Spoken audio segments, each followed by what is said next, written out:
Once again, fans, it's time for another great moment in the world of sports. Another great moment in the world of the exciting game of life. We will, in just a few moments, take you down to the 50-yard line where we will see the opponents lining up for the kickoff. The coin will be in the air, and tonight's game will be ready to get underway. Are you ready? Fans.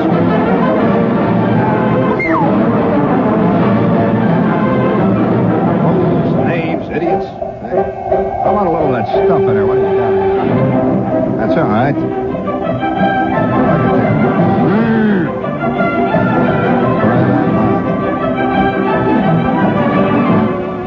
You mean to tell me this cold coffee is left over from the gambling show from this morning? It's got hair on it. All right. Ugh. Hey, wouldn't you like to hear a radio show once where nobody was interviewed? Just once.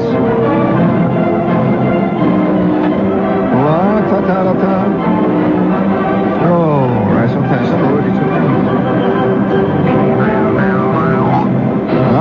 there you go. Hey, I want to ask a serious question here before we get too deeply involved in the muck.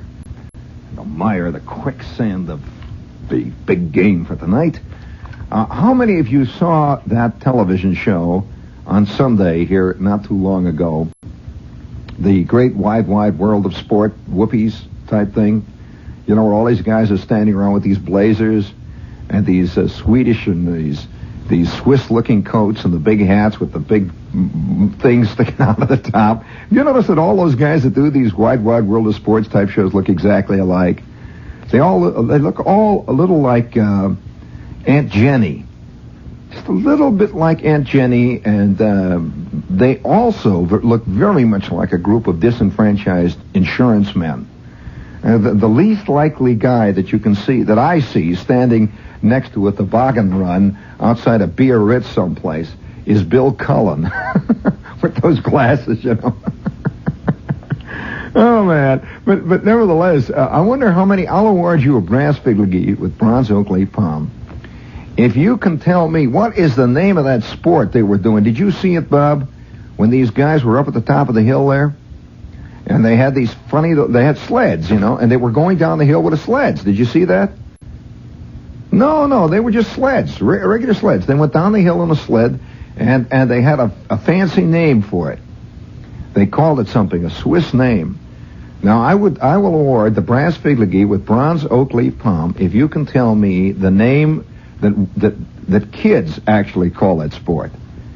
It's getting to the point now where no matter what sport, no matter what trivial little sport, little games that kids play have now assumed Olympic status. And so guys running and flopping on sleds is now a major sport. Did you see it? Now, what do you... I will award the brass figurine with bronze oak leaf palm to any fellow sorehead who can tell me what that sport used to be called when we were doing it. No more kid types. All right, you got him there? You got him there, baby? Hey. Keep your head up and keep watching me. Don't look down every time you get the phone. Watch me. Okay. Well, anyway, when I saw that TV show, I was reminded of something which I don't think I have ever told on the air. I'm going to tell you a story, and so gather around the radio there. All right, gang, gather around. I'm going to tell you a story of one of the great moments. Do you have Stars and Stripes up there? Set it up. Stars and Stripes ready? Okay. All right, now let us go once again into the world of dynamic sports programming. And now, sport fans, another great moment in the world of sports is about to be reconstructed for you. One of those great instances where man meets man, where nature battles against the very will of man to conquer. Yes. Once again, it's time for a great moment in the world of sports. Stay tuned, sport fans. Hello, everyone. This is Stan Lomax.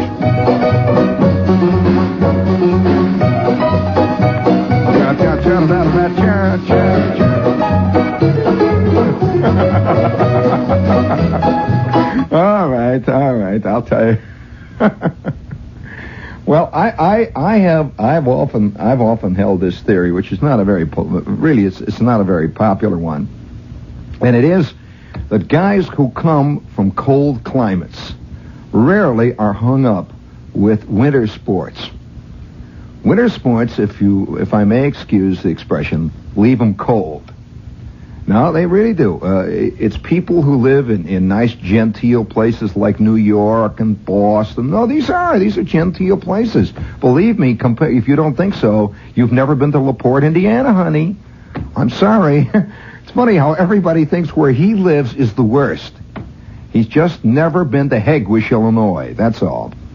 And all I feel is that people who come from these big urban centers where the whole world is air conditioned, where hardly anybody ever gets very cold, where if you have to walk 25 feet to a cab and the wind is blowing, you cry and you send letters to the Times. Why doesn't Mayor Lindsay do something about heat in the city? It's colder than when Wagner was in, and now once again he recognizes that the Republicans have sold him a bill of goods. Signed a disgusted ex-voter, that kind of jazz, that you begin to forget, or maybe you don't even know that there is another world out there. And this is the world of kids' sports, which is very different from the world of the kind of insipid stuff that you see on the wide world of sports, or all these big TV shows where everybody's got all this great equipment, and they're always skiing in Garmisch-Partenkirchen. And oh yes, they're always at the V8 demolition derby, and they're doing it in some place like Florida. Actually, the biggest demolition derbies occur on US 41 outside of Indianapolis on Saturday night when the whole crowd is coming back from the drive-in. That's when the demolition derby really gets rough, boy. They don't wear helmets or crash bars or anything, and the bodies fly through the air like snow. I've been there. Have you ever? and I don't want to get too deeply involved in that because that's another story. But I'm a kid now. You got the scene? Would you please give me my spooky music? I want to set that. It's spooky. It's a little 10-inch spooky type music in there. I'm a kid, and like all kids in the Midwest, in fact, like all kids everywhere, we were 9/10 carat. We were deeply involved in the world of the earth. The earth itself was part of our existence, and so it never occurred to any of us to spend much time in the house. There was only one guy in our neighborhood who spent any time in the house, and he was the neighborhood sissy. He was white, he was pale, he played the piano, and his name was Tommy Van Hoos. And even now, at this point, when I hear the name Tommy Van Hoos, I feel it curling, that sneering lip. Hey, Tommy, come on out, you sissy bum. And we'd run back and forth. And we are out there burrowing our way through the snowdrifts. In the summertime, the temperature is 115 degrees in the shade. The tumbleweeds are rolling over the sand, and we're out there digging our way through the sand dunes, doing the same thing. Hot, cold, it makes no difference. But in our neighborhood, there was a river. Now, I've always felt that the kid really needs, if he wants to learn something. In fact, I think this is true of mankind in general. That if he really wants to get a sense of that brooding outside world, that skulking world just on the other side of the car barns, that skulking world just on the other side of the suburbs, out there, you should live near a swamp. A swamp. We had this river, and it was a bleak, lonely river known as the Little Calumet. Now, the word calumet is an Indian word. And have you ever seen Calumet baking powder? Well, it refers to that group of Indians, those Indians, the Calumet Indians, that fooled around and lived on the very site of this river that I'm about to tell you. It's an Indian country, absolute Indian country. In fact, it was the Indian country that Indiana was named after. It's an Indian state. We often think of Indians as being in Arizona or Colorado. But Indiana was one of the biggest of all the Indian states. And about a half a mile from my home, this low, flat river lay deep down in the mud and the sand dunes and just wound its way through 10,000 oil refineries. It wound its way through junkyards. It wound its way through vacant lots. and it wound its way under bridges. And it was thick with sludge and goo. But it formed at one point a flat, wide, totally deserted swamp. There wasn't anything for miles. And that swamp just lay there, and it was maybe 2 or 3 miles wide. And it seemed to go on and on endlessly. And right through the swamp was the channel of the river itself. Yeah, the swamp. The swamp.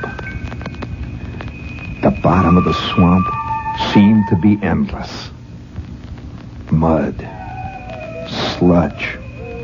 In fact, there were rumors that in certain parts of the swamp, if you fell into the mud, you would disappear and never be seen again. The swamp was filled with old car bodies, old 5-gallon oil drums, half-rotted tires, and that dark, swirling black water of the little Calumet, punctuated by the stubble of cattails sticking out here and there in black clumps, and frozen as tough and as hard as the heart of a mafia leader in darkest New Jersey.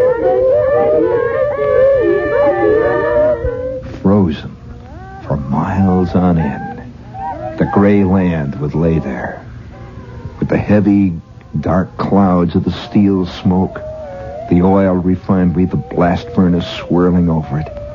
This was our hockey rink.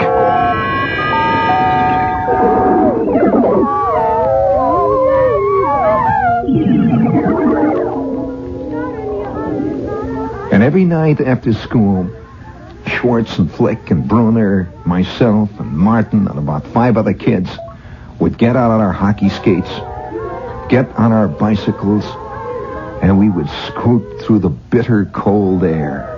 The temperature maybe 5 degrees above zero, maybe 10 degrees below, and the wind howling out of the lake. We were going down to the swamp for our nightly hockey game.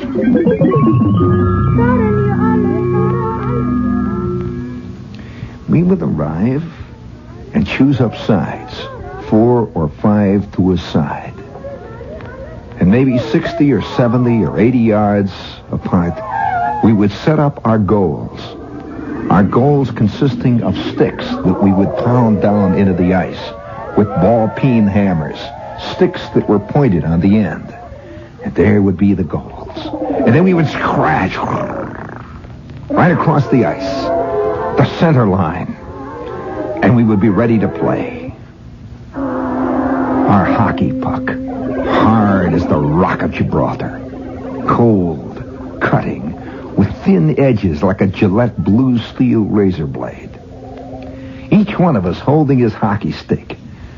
We would pause over the center line. Schwartz would pick up the hockey puck and throw it up into the gray sky, and clock, clock, clock, clock, clock, pow, clock, clock, bang. The game would begin, slashing and hacking in the bitter cold air, noses running, blood trickling down from skinned knuckles. Driving hard, back and forth, we would skate like madmen with no quarters, no minutes, no timeouts, no penalties, no rules, just that flying puck. Those sticks and those sharp skates hacking away at one another into dark Stygian air over the muddy waters of the frozen swamp.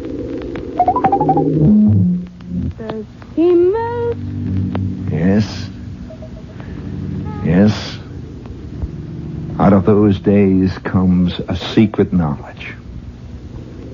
We would begin at maybe 4 o'clock, and we would skate steadily. We would slash and dig and drive, check and block, hit and slug until dark, until you couldn't even see the other man's stick, until you couldn't see the puck.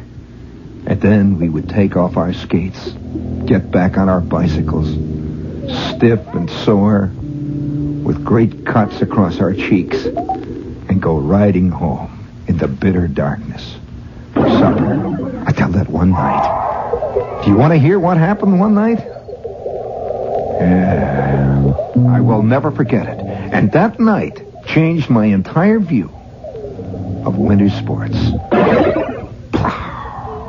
Yes. Well, you do hear that splashing, sport fans. Yes. Stay tuned for the continuation of our story. Great moments in the world of kid sports in just a moment. But first, speaking of big-time sports, this is WOR, AM and FM, New York. Yes, for a morning coffee break. That's what it's like when you turn to the women's pages of the New York Times. And your guests tell you about such fascinating things. Who's wearing what, where, this season and next. And recipes. As Craig Claiborne, New York Times food editor, puts it. If we print a recipe for hamburger, we try to make it the best of all possible hamburger. And the same thing is true of quiche Lorraine. We like to make people know. You'll also find news and ideas on decorating, the care and amusement of the children, way more of everything that interests you than in any other paper, including social news, not just gossip. Let Charlotte Curtis, New York Times Women's Pages editor, explain. The Times must be concerned with the entire society. We focus on broad and general coverage that hits a great many areas in depth. The New York Times does. Be sure of getting all this and all the rest of the news every morning. Start home delivery today. Call Murray Hill 70700. That's MU 70700. The New York Times. If you're without it, you're not with it. New from Peel's, real draft beer in a can. Here's how people react. It is absolutely terrific. It's delicious, I'll tell you that. Very good. I'll make sure I'll buy a case. It is sensational. That tastes wonderful. Tastes just like draft beer. It's so creamy when it comes out of the can. Did you think they could do this? I never saw draft beer in a can. Peel's did it. Put real draft beer in a can. Try it. You'll agree it's really draft beer in a can. Yeah. Hey, listen. Do you want to hear the rest of the story of this kid hockey? You never hear about this. Kids playing hockey. I wonder if kids do play hockey. You know, they don't play it much out here in the East, do they, kids? Hockey type stuff. Boy, it's a scary story. I'll tell you the aftermath of it. Speaking of scary stories, let's see. We've got a couple of other commercials here. Let's get them out of the way. We've got reading here. The Evelyn Wood reading course. I've gotten a couple of letters from people who mentioned that they missed the last classes and the last demonstrations that were held over there. And for those of you who don't know what it is, this is a really good course. If you're a doctor or an engineer or a student and you have to read a lot of stuff and you don't have enough time to do it, these people will guarantee to raise your reading time anywhere from 3 to 4 times. And they mean it. They'll guarantee it. And also raise your comprehension of the material you read. And if you would like to see a wild demonstration, now I've seen this demonstration twice. It looks like a fantastic vaudeville act. You just can't believe it. They really produce it with bugles and horns. And they get this little guy with horn-rimmed glasses, and he sits down there and he reads the entire book of Genesis in 13 and a half seconds. Now that's tough going. And if you'd like to see this done, call TN72950 and reserve a seat. And they're having these, Thursday. Let's see, Wednesday and Thursday. That's tomorrow and the next day, the 19th and the 20th, twice each evening.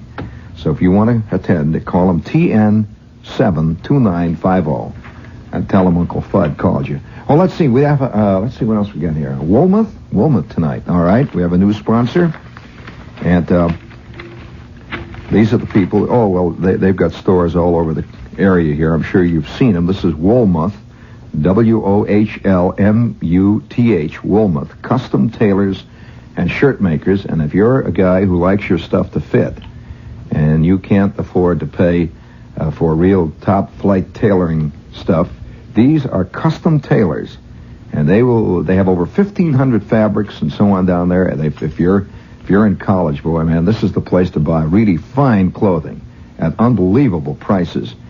And let's see, they're in Manhattan, Brooklyn, Queens, New Jersey. If you live out in Westchester, there's one in White Plains, New Rochelle, Staten Island, Long Island, they're all around. There's one out at Roosevelt Shopping Center. It's Wohlmuth, WOHLMUTH. And these guys worry where they put the buttons. And they make sure that you look much better than you really are. Now, after all, that's the whole point of tailoring. It's all fake and yard wide. Let's see, do we have anything else? Oh, Rover. Yeah, one more, Rover. This is the Rover 2000, which is one of our sponsors for a long time. And I note, again, Rover has won another major international automobile award, this time in the safety division. One of the major magazines has awarded them the award as the safest car of this year. That is, as far as new designs are concerned. It's a great machine, beautifully made, and I can only say that if you've never driven a car like this, you don't know exactly what I'm talking about. It's very different from any automobile you've ever driven. It's the Rover 2000. It's built in England. It ain't cheap. It's often compared with the Rolls-Royce. This is not one of those little bugs people are always talking about. It's beautifully manufactured, and it's one of the most advanced engineering concerns in the world. They make the Land Rover, which is a famous machine.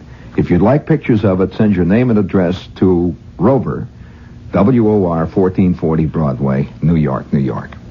Okay. All right. I'll tell you the rest of the story. It's a terrible story. One day,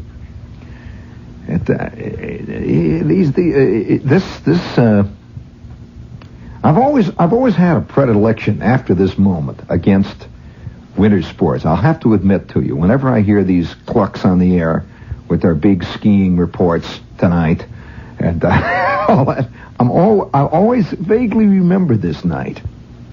That we went out to play hockey one night. Me and Schwartz, Flick, Brunner, Jack Martin, Josway, Farkas, about 10 guys were all out there batting away, and it was a tough sport. We played. The funny thing, when a kid is about 14 or 15 involved in sports, and he's really with it, there are two kinds of kids, really, that get involved in sports. Up to a certain point, all kids play games. Up to a certain point, all boys play baseball, or all boys play football, but then they begin to separate. They begin to go their separate ways, and ultimately, when you hit a certain spot in life, when you're a certain age, there's only the truly dedicated left. Especially in a sport like hockey, played on a swamp. Now we were a good mile and a half, maybe 2 miles from home base when we would go out to this swamp. It was way out in the woods. And on either side of the swamp, there were rolling sand dunes and a few stubbly fields where somebody had tried to grow corn, or maybe during the summer cantaloupe. You could just see a little stubble in there, and a few little trees. But this flat, low swamp that just lay for blocks on either side, just lay there like some dark, flat, iron gray bowl. And out of the swamp, there would be little clumps, just little pieces of island cattails and weeds would grow, just little spots all over. We would play. And right in the middle of that, right down, slashing through the center, but went the channel. And that was clear, pretty much. And the channel was what we always feared, because there were the rumors that always floated around among kids that the mud was so deep on the bottom of the channel there that if you ever fell into it, forget it, you were done. And it was bitter cold. Oh, it was bitter cold. The temperature was always around 0 at the time when it would be frozen, because this water was so polluted. There was so much oil and crud in this water that it had a lower freezing point than normal water. Sure, it really did. So if you were to take ordinary water, freezes at 32 degrees. This stuff didn't freeze till it got down around 15. It was like the crud and the sludge at the bottom of the radiator in a 1937 Ford V8. That kind of stuff. Gloppy, crummy, smelly, icky water. Dead toads and dead catfish mixed up with petroleum and slag and stuff from the refineries. It was more a sludge than anything else, but frozen hard. And when we would skate on this, the ice would slowly get to be all cut and fuzzy. Have you seen when you watch hockey games on TV how they come out and they brush the ice off? They have these big scoops and they brush the snow off. Well, our ice would be skated on so much that eventually it would be just flat white and look almost like it was snow, gray snow, because the ice was gray itself. And one night we're skating back and forth. We would just go continually. We never stopped. There was never any time out. There was never any blowing of any whistles. It was a very basic game. You tried to get it through the other guy's goal. And if the other guy got in your way, kick him. And if he still was up after you kicked him, slash him with your skate. And if he was still up, high stick him. Get him in the neck. And if he was still up, then you were in trouble. And we would go back and forth with that puck, sliding back and forth. And we would take turns to be goalie. And I can remember some of these no padding, by the way. We wore no pads, no masks, nothing. All we had on was our sheepskin coats. We had our corduroy pants buttoned down tight, and we usually put the high top skates up around it, and high white socks that we would pull up almost to our knees. It looked almost like a hockey uniform, and those sharp biting Chicago blade skates. And I can remember crouching down as goalie. I still have a scar, and I'll show it to you when I get off the air in case you're interested. I still have a scar over my left eye that I got from catching a puck. Boy, did it hit me right in the eye. And I can remember that terrible moment of being crouched down, and I see Flick, Schwartz, and Bruner bearing down on me, skating as fast as they could. And Schwartz would raise his stick, and he would golf it. Pow! And that puck would come right at you, and it was up to you to stop it, you know. There was never any question of ducking or jumping out of the way. You either caught it in the gut, you caught it on your elbow or your shoulder, or on the top of your head, or you grabbed it in your glove, or else it went past you and it was a goal. Oh boy, I can remember that night that I got one in the eye. And so here we are. Here it's a cold, bitter night. And remember, we skated till it was dark. That was the end of the game. When it got to the point you could not see the puck anymore, forget it. The game was over. And so one night, it was a cold, kind of a windy, gray, gusty night. I remember it vividly. We got on our bikes and we rode out to the swamp. We started to play hockey. And a couple of kids drifted down, and they were standing on the shore watching us and hollering, and they drifted away. And we're playing. Back and forth we went. Back and forth. And now it's maybe 4:30. It's getting a little darker. And we're raising this tremendous sweat you raise when you're playing like that. The sweat just pours out of you. And then it freezes on you. A little frost all over your breath. And you've got... Your nose is continually running when you're playing this game because of the exertion. And that's freezing on you. And there's vague chappedness all over your cheekbones. And your hands are wet because every time you slide on the ice, you get this ice shavings all over you, and it melts, and your gloves get cold and clammy, and your feet get cold and clammy and wet. But nevertheless, we skate on and on and on and on. It's part of the game. It's sweating and gasping for breath, and laying on the ice, and grabbing each other, and fighting and hitting and slashing and banging and pushing. And now it's about 4:45, and it's getting darker and darker. And somebody slashed a puck that slid off sides and just went way off between the little hillocks. Just bump, tick, tick, tick, tick, tick, tick. It went between the little hillocks of cattail and rush and reed. And Jack Martin turned, and he skated after it. It was out of bounds. We had a couple of sticks. It was out of bounds. So Martin says, out of bounds, out of bounds. Oh, you knocked it out of bounds, Schwartz. We got the puck. We got to face off. Now let's go. And he goes, he skates off, and it's almost dark. You can hardly see him. He skated off towards that puck, which had slid fast and hard, maybe 75 feet away from the center line where we were playing. And Martin skated off. And there was a brief pause, and I'm down there. I'm in the goal. See, I'm playing goalie. Flick is there, Schwartz and Farkas. We're sort of milling around, and he's going to bring the puck back. He skates off. There was a brief pause, and then suddenly, without any warning, it just, boom, it just hit like that. Martin disappeared. That was it. Gone. Just disappeared. Schwartz hollered, "Hey, Martin, hey!" Nothing. Silence. And the wind blew, and that cold settled down. And Flick turned to Farkas and said, "I think he fell in." And Farkas hollered, "Hey, come on, Martin, quit fooling around.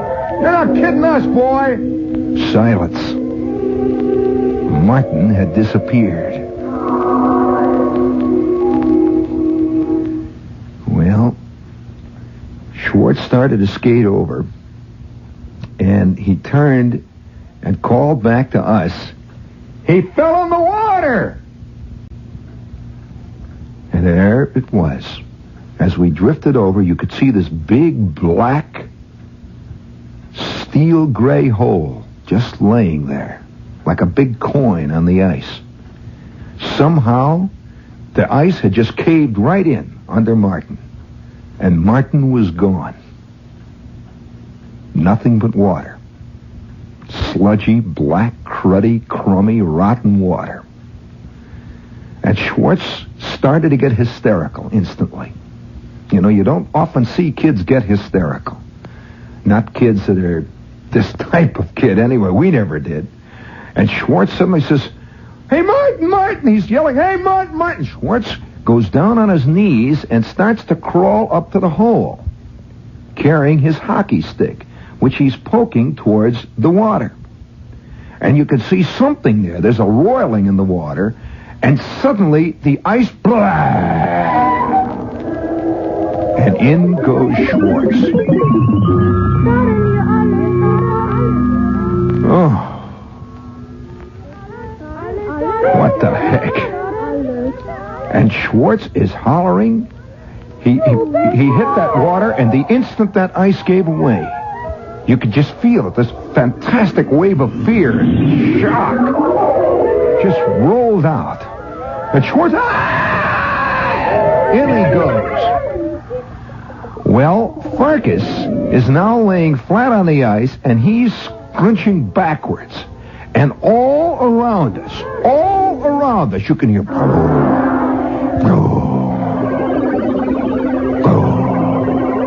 the ice is creaking, crunching, and big cracks are appearing. All around us, every last man jack of us. Great Scott. Well, it seemed like it all happened at once. Within a space, I would say, of 45 seconds to a minute, all of us were in the water. Every last one of us. Hanging in the water. I went in. All I know is that the ice suddenly just gave away. It was a very strange feeling. It was like a feeling, have you ever slipped suddenly without any warning? Just slipped and your feet went out? Well, suddenly there was just no ground under me. And down I went into this black water, and up I came, and I'm hanging on to the edge of the ice. I look over, and I see Schwartz is now hanging onto the edge of the ice, and Martin has come up. How Martin ever came up, where he was, I'll never know. But Martin came up, and he is yelling bloody murder. Flick is laughing to beat the band. Flick is hysterically laughing, and Farkas is swimming around, pushing an ice floe ahead of him. And all of us are in this black, sludgy, oily, cruddy, filthy, dead tadpole, stinking swamp of the little Miami, the little Calumet River. And we hung there. Well, I reached down. I could feel the bottom gooey and frozen and hard and strange under my feet. Have you ever walked on frozen river mud that's half solid and half like toothpaste and just almost like some kind of plastic it gets in very cold weather? It doesn't feel like real mud. It feels like something thicker and heavier and more dangerous than real mud. Well, I dragged myself up. I laid flat over on the piece of ice that was holding me up and pulled myself out, and I am up out on safe land. or at least on safe ice for about 10 seconds. And down it goes again. I pulled myself up, and I could see Schwartz, I could see Flick, I could see Bruner. They're all doing the same thing. They pull themselves up, and the ice collapses. It's like rubber. What happened? I don't know. We'd been skating on that damn place for months, and now suddenly it's giving us the business. Well, it seemed like hours later, breaking our way over perhaps 3/4 of a mile of swamp, we finally got to hard ground where our bicycles were. And we all got there, which I didn't think was possible. I lost my hockey stick. Schwartz got back with his. Flick lost his earmuffs. Martin lost one of his gloves. And all of us lost our cool. You have no idea. You have never seen 10 scareder kids in your life. More than anything else, we were scared to go home. Absolutely terrified. Because, there's always that thing. You're going to fall in the water. You're going to fall in the river. Don't go skating at the river. You're going to get shot in the eye.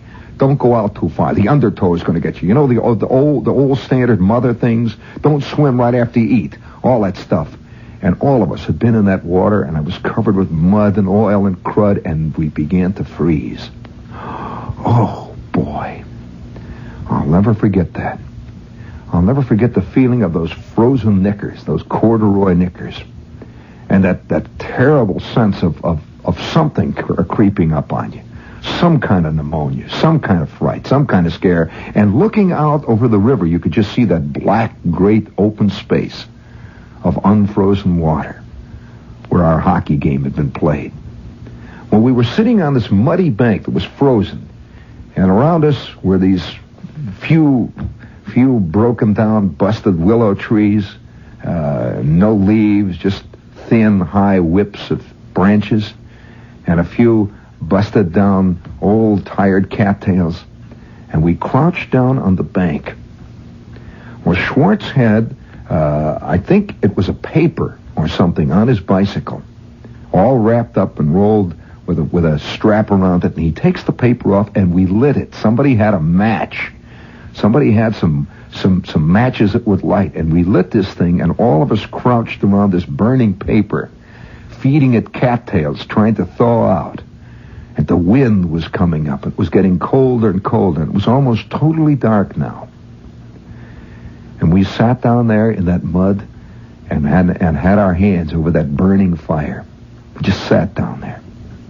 And somebody threw on a piece of old wood. And someone else got a piece of reed that was all crumbled up and tossed that in. And this little flame flickered for a while. And it smoked, and then it went out. We sat for about 10 minutes and got on our bikes and slowly started to pedal back towards home over the icy roads. And you could see that swamp disappearing in the distance behind us. And we were tired from the hockey. We were scared from the water. We were covered with mud. We were frozen from that cold wind. On and on and on we pedaled. Until finally I got home. Dragged myself up the back porch. Oh, boy, I can't tell you how that warm kitchen felt. How that warm blast of air, that orange, yellow kitchen, red cabbage smelling air came pouring out. You could smell the linoleum, and you could smell the living room. Oh, it's warm, it's warm, it's warm. Do you have my Star-Spangled Banner in there for me? It's warm. Wow. And there you have another great moment from the world of sports. Sport fans, stay tuned next week at the same time when we will recreate another thrilling moment in the world of sports. Here, there, and everywhere. The gridiron, the diamond, the high jump, the pole vault, the Olympic scene. Yes, the world of sports is there, but for the asking. So, good evening, sport fans. This is Stan Womack saying good evening.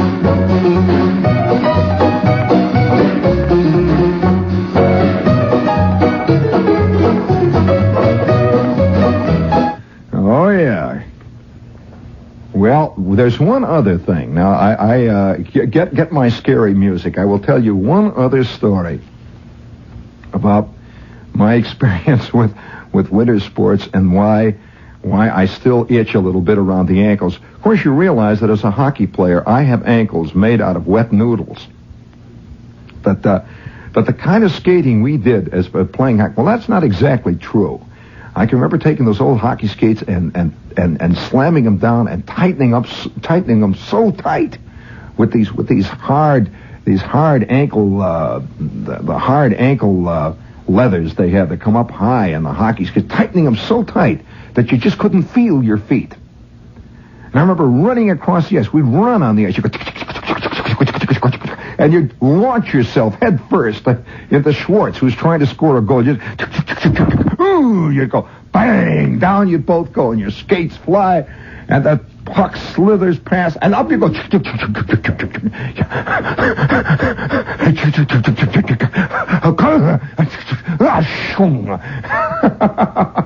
The sound of a kid hockey game going. I'll never forget the first time I saw my first genuine hockey game. I couldn't believe it. And I want to tell you this, I had a terrible itch to get down there and grab a stick. I had a feeling that the kind of infighting that we learned on the little Calumet swamp would have been valuable. I'm telling you, it was a very different... Well, we had one other major winter sport, which today, still to this day, remains with me as the greatest thrill that I've ever had in any kind of sport. I have competed, raced in race cars. I've flown off of carriers in jets, but I have never had anything that ever affected me quite the way this particular sport affected me. And it ain't skiing. I will give you a brass fig league with bronze oak leaf palm if you could... Can you guess, either of you, what that sport was? Can't conceivably? Well, one Saturday, I was invited by a friend of mine to go out to Lake Michigan itself. Not exactly Lake Michigan, but 2 or 3 great bays that come digging in to southern Michigan. And we stood on the shore and we rigged up an ice boat. A beautiful competition, highly tuned, magnificently balanced ice boat. And I had only heard about ice boats. You don't see them around here in the East very much. This effete world where people do little things like ski and stand around in places where they ski and drink beer and wear jazzy sweaters. And we stood on the shore, and that spanking wind coming in off the lake at maybe 35 and 40 miles an hour. And we rigged up this ice boat. He put up the sail. We got everything all set. And it was snapping. Oh, boy, you hear that sail reaching up into that gray winter sky, snapping in that northern Michigan wind. It goes pow, pow, pow. Well, it's just like a cross. It's a strange little vessel. It's like a cross with blades on it.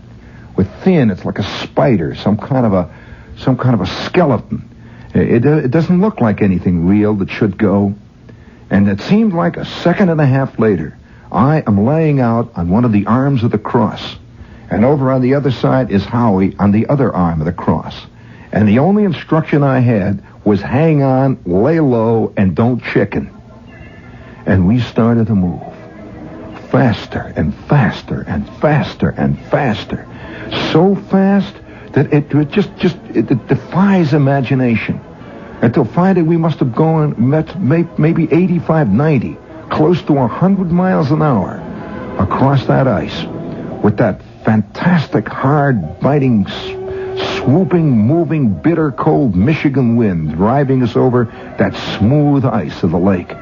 Faster and faster, and my face wasn't over 8 or 9 inches from the surface of the ice. It was such a blur as I've never seen in my life before. We went on and on and on and on. And I knew something about winter sports that I have never forgotten. That no other sport has ever quite achieved for me. On and on we went. And that gray, leaden sky overhead, so fast, it made you think you weren't even moving at all. You were in a world of your own.